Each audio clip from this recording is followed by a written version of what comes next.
Salam, bugün oksijeşmə reduksiya reaksiyaları mövzusunun dərs izahını verəcəm. Ümid edirəm sizin üçün yararlı videolar. Başlayaq videomuza.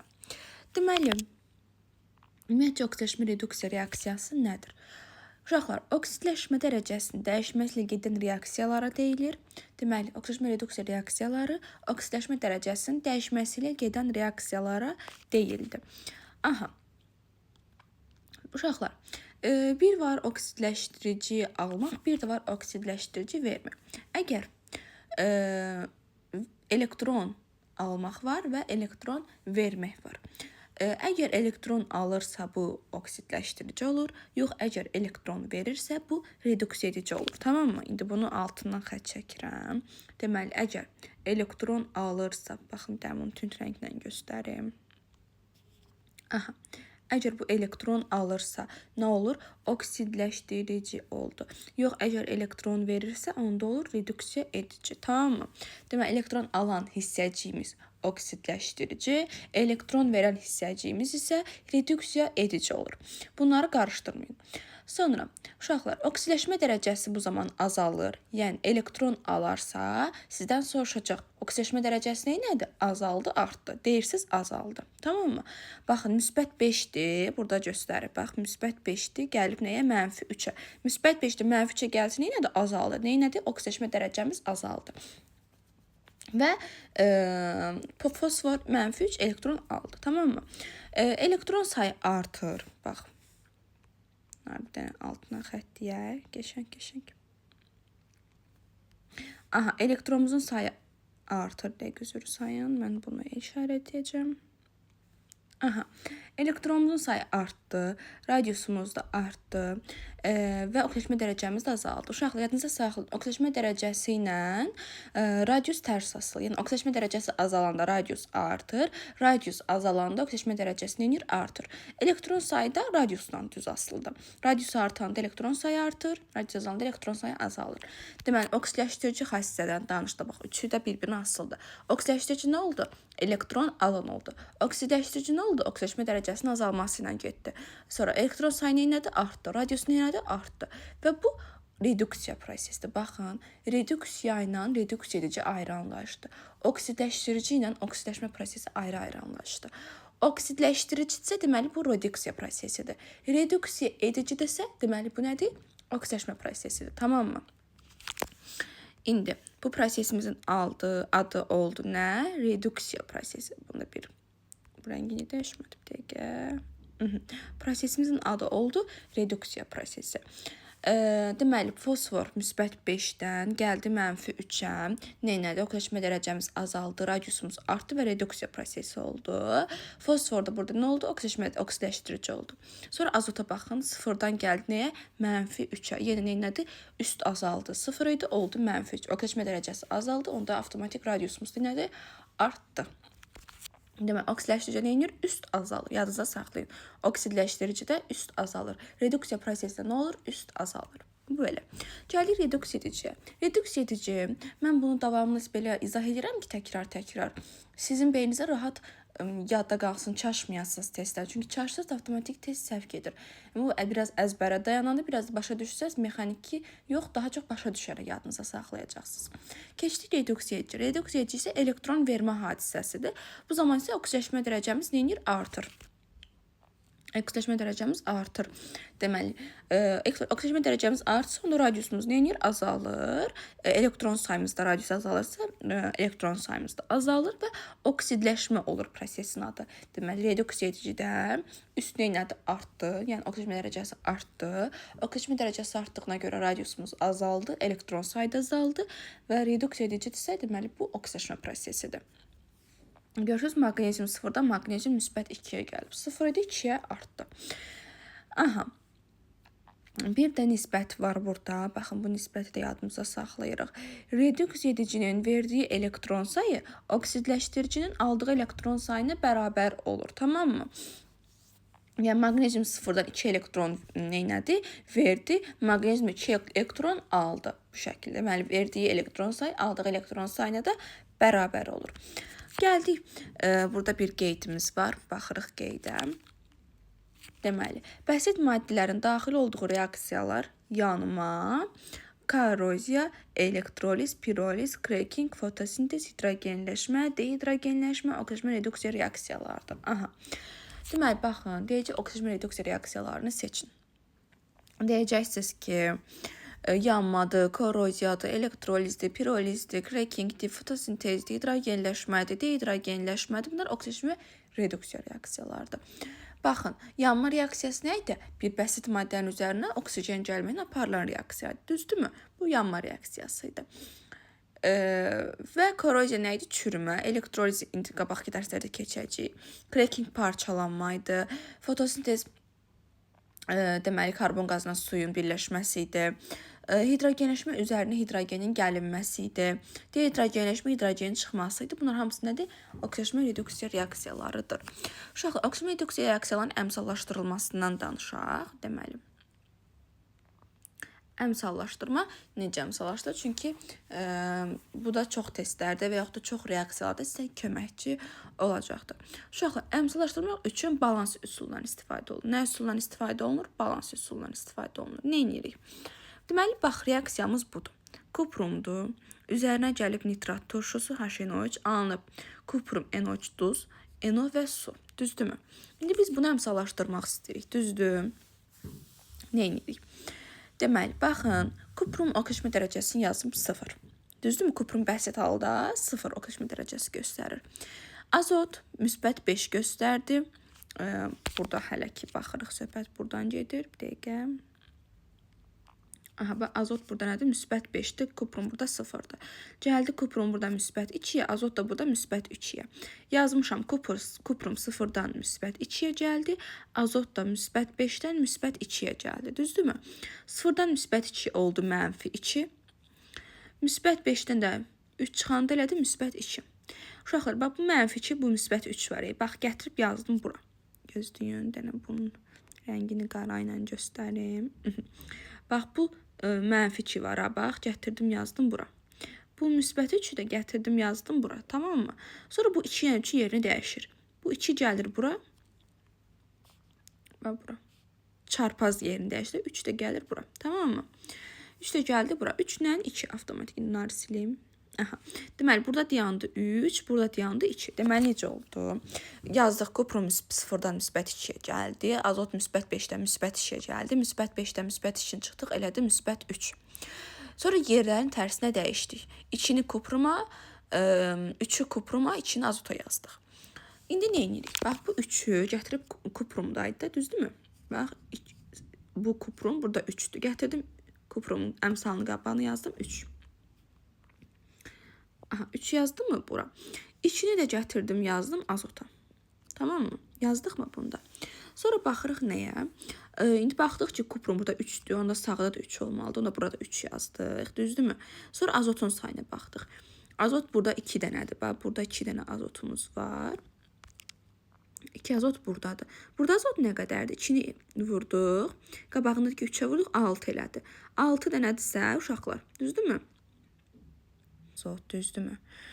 Burada neçə azot var? 6 azot. 6 azot da buradadır. Kuprum NO3 2-də. Neçə eldə? Cəmi 8. 8 də yazdım bura. Gördünüzmü? Hidrogen də burada 8 dənə hidrogen var deyə. Burada 4 yazdıram ki, 4-ü 2-yə vuranda da elə 8 eləsin. Və bu şəkildə əmsallaşdırmamızı apardıq. Demək, əvvəlcə bir də üstündən keçirəm. İkincini də göstərəcəm indi sizin üçün. Demin nə elədik? Kuprum 0-dan 2-yə gəldi.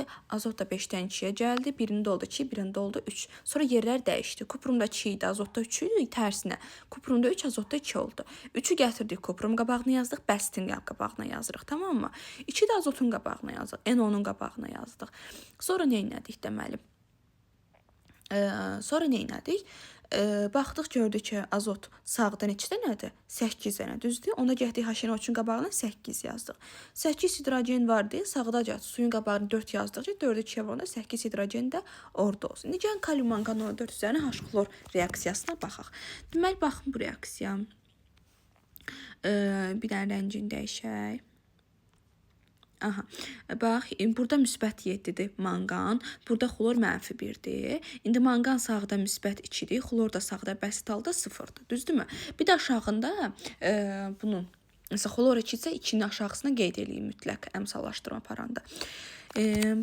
Baxaq, burada demək istəyirəm. İndi yazılmayıb, amma fərqi yoxdur. Yəni bunu nəzərə almışıq burada. İndi manqan müsbət 7-dən, bax manqan müsbət 7-dən gəldi, manqan müsbət 2 oldu. Burada müsbət 5, düzdürmü? Bax müsbət 5-də burada manqanın yanına yazdıq. Xlor -1-dən gəldi xlor 0-a, elədi -1. Amma aşağısına 2-ni nəzərə alıb 2-yə vurdum. Tamam mı? -1 2-yə vurdum, 2. Sonra indi yer dəyişdi. Bura oldu 2, bura oldu 5. Gətirirəm manqanın yanına, qabağına yazıram 2. Gördünüz, kalium manqan 14-ün qabağına yazdıq 2.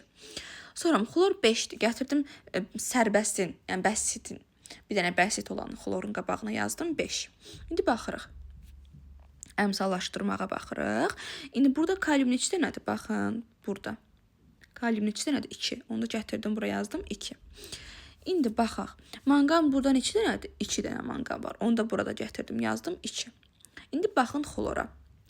Burada cəmi 2 xlor var. Xlorun ikisi buradadır. 2-ni 2-yə vuram, 4-ü buradadır. 5-i 2-yə vuram, 10-u buradadır. Sağda cəmi neçə xlor elədi? 16 xlor. Onu da gətirdim, burada yazdım 16. İndi hidrogenə baxıram. Burada 16 hidrogenim var. Onda burada 8 yazıram ki, 2-yə vuranda 16 eləsin. Baxın, bu şəkildə də göstərdik. İndi gəldik oksidaşmə, reduksiya reaksiyalarının növlərinə. Uşaqlar, oksidaşmə reduksiya reaksiyalarının növləri. 4 növü var. Birincisi molekular arası, ikincisi molekul daxili, üçüncüsü disproporsiya və ya öz-özünə də deyə bilərlər. Yəni, deyə bilər öz-özünə oksidaşmə reduksiya reaksiyasını göstər və yaxud deyə bilər disproporsiya oksidaşmə reduksiya reaksiyasını göstər. Dördüncüsü də kommutasiya və yaxud da əks öz-özünədir. Yəni, bunlar bir-birinin əksinədir. Molekullar arasından başlayırıq birinci. Molekullar arasında deyirik ki, tərifində deyirik ki, oksidaşdırıcı və reduksiyacı müxtəlif element atomları olub, ayrı-ayrı maddələrin tərkibində olur. Sizə belə də soruşa bilər. Aşağıdakı şərtə uyğun oksidaşmə reduksiya reaksiyasını seçin deyə bilər. Şərti də qoya bilər belə. Deyər ki, oksidaşdırıcı və reduksiya edici müxtəlif element atomlarında olub, ayrı-ayrı maddələrin tərkibində olur. Bu reaksiyanı seçin. Yəni, yadınızda saxlayın ki, bu nəyin tərifidir? Molekular arası. Və yaxud da deyə bilər ki, molekular arası oksidaşmə reduksiya reaksiyasının tərifini seçin. Yəni, bunu da nə etmək lazımdır? Öyrənib, yaxud da başa düşərək də öyrənə bilərsiniz. Əsas odur, yəni, məğz odur. Nə deməkdir bu? Baxın, aşağılar. Hidrogendir. Üzərinə oksigen gəlib alıb nə? H2O. Düzdürmü? Hidrogen 0, oksigen, yəni bəsit halda 0 oksigen dərəcəsi göstərib. Gəldi H2O-ya, düzdür? Bir də buna baxın. Dəmir OH2, dəmir burada müsbət 2-dir, oksigen burada 0-dır. Gəldi sağda dəmir müsbət 3 oldu, oksigen oldu -2. Gördünüzmü? Oksidləşdirici və reduksiyacı müxtəlif element atomlarında oldu. Ayrı-ayrı maddələrin tərkibində oldu. İndi molekul daxiliyə baxırıq. Molekul daxilində də, uşaqlar, oksidləşdirici və reduksiyacı müxtəlif element atomlarında olub, eyni maddənin molekular tərkibində olur. Məsələn, kalium xlor O3-də. Tamam mı? Bu da yəni bir daxilində, birinin tərkibində olur deməkdir. Danışırıq indi disproporsiyadan və ya öz-özünədən. Disproporsiya ilə öz-özünə, uşaqlar, burada eyni element atomu həm oksidləşdirici olur, həm də reduksiya edici olur. Bir oksidləşmə dərəcəsi 2 müxtəlif oksidləşmə dərəcəsinə keçir. Bir haldan 2 hala keçir. Məsələn, xlor burada 0-dır. Düzdürmü? Bir dənə halda. Yəni, bir dənə oksidləşmə dərəcəsi var, o da 0. Ancaq sağda xlor 1 -1 göstərib, 1 müsbət 5 göstərib. Gördünüzmü? 2 dənə hala keçdi. Deməli, 0-dan keçdi həm -1-ə, həm müsbət 5-ə. Deməli, gördünüz, bir oksidləşmə dərəcəsindən 2 müxtəlif oksidləşmə dərəcəsinə keçdi. Birindən ikisinə, 0-dan -1 və müsbət 5-ə keçdi. Və yaxud kükürdə baxırıq. Kükürt burada 0-dır, ancaq keçdi -2-yə və müsbət 4-ə. Gördünüz, 2 hala keçdi. Sonra NO2-də azot müsbət 4-dür, sağda NO3-də müsbət 5, NO2-də müsbət 3-dür. Yenə 2 hala keçdi. Müsbət 4-dən müsbət 5 və müsbət 3 halına keçdi. Deməli, disproporsiya və ya öz-özünə bir haldan 2 halın keçməsinədir. Kommutasiya da tərsinə 2 haldan bir hala gəlinməsidir. Məsələn, kükürt burada -2-dir, burada müsbət 4-dür, gəldi bir hala kükürt oldu 0. Və bu şəkildə göstərilir. Uşaqlar, oksigen reduksiya reaksiyasının xüsusi halı var ki, ya oksidləşdirici ya da reduksiya edici 2 element olur. Bu zaman necə olur uşaqlar? Məsələn, baxın, indi bir mərhələ sizin üçün izah edəcəm. Dəmir S2-nin üzərinə gəlirik oksigen. Düzdürmü? Alındı bir dəmir 2O3 dəmir oksid, bir də nə SO2. Deməli, dəmir burada müsbət 2-dir, kükürt mənfi 1-dir, oksigen bəsit halda D 0-dır, dəmir burada müsbət 3-dür, SO3 burada mənfi 2-dir, SO2 də burada müsbət 4-dür. Gördünüzmü? Hərəsi müxtəlif oksigen dərəcəsi göstərdi. Dəmir də, kükürt də, oksigen də. Sağda da, solda da müxtəlif oksigen dərəcələri göstərdi. Birinci yazıram dəmirlə kükürdü. Sonra oksigen yazacağım ayrılıqda. Baxın, dəmir və kükürd. Niyə? Çünki dəmir müsbət 2-dən müsbət 3-ə keçdi, üstü artdı. Kükürd də mənfi 1-dən müsbət 4-ə keçdi, kükürd də artdı. Üst artanda nə olurdu? Reduksiya edici. Deməli, reduksiya ediciləri bir hesablayıram, oksidləşdiricini ayrı hesablayıram. Oksidləşdirici üstünə inirdi, azalırdı. Sıfırdan gəldi, mənfi 2-yə azaldı. Deməli, birinci dəmirlə kükürdü yazıram. Dəmir müsbət 2-dən müsbət 3-ə gəldi, oldu mənfi 1. Kükürd də mənfi 1-dən müsbət 4-ə gəldi, oldu mənfi 5. Və kükürdün aşağısında uşaqlar 2-dir yəni, S2. Ona görə mən bunu bir də 2-yə vurdum. Elədi, burada. Deməli, kükürd oldu 10. Çünki 5-i 2-yə vurdum, elədi 10. Dəmirdə 1. Topladım, cəmi elədi 11. Oksigenə gəlin, baxaq. Oksigen də aşağısında 2 yanıb. Baxın, burada 2 yanıb. İndi burada isə burada bu sıfırı mən buna yazmalıyam. Niyə? Çünki bəsit halda 0 oksigen dərəcəsi göstərdi. Aha. 0-da mənfi 2-yə gəldi 2. 2-ni 2-yə vurdum 4. Burada yazdım 4. 2-ni 2-yə vurdum. Çünki oksigen aşağısında 2'si var ona görə. Yerlər dəyişdi. Yuxarı oldu 4, aşağı oldu 11. 4'ü mən gətirib yazıram dəmir S2-nin qabağına. Çünki dəmirlə kükürdün ikisinin bir yerdə 4 elədi. Dəmirlə kükürd birləşməsə bu dəmir S2-dir. Onun qabağına yazdım 4. Bu rəngini dəyişim də yaşlı eləyim fərqlənsin. Aha, bu elədi 4. Sonra baxırıq oksigenə. Oksigen də 11 bəsit halda yazdım qabağına 11. İndi baxın bu soldakıları əsasən sağdakıları əmsallaşdırırıq. Dəmir neçədən oldu? 4 dənə. Onda bura 2 yazıram ki, dəmir 2O3-də də 2 var axı. 2-2-yə vursun 4 eləsin. Kükürdə baxıram. 4-ü 2-yə vuram 8. Bu bir dəqiqə. Hə. Burada isə 8 kükürt var. 8 kükürt var deyil, burada 8 yazdım. Bu şəkildə də əmsallaşdırılmanı aparmış oldu. Ümid edirəm sizin üçün yararlı videolar uşaqlar. Kanala abunə olub, video like atsa sevinərəm.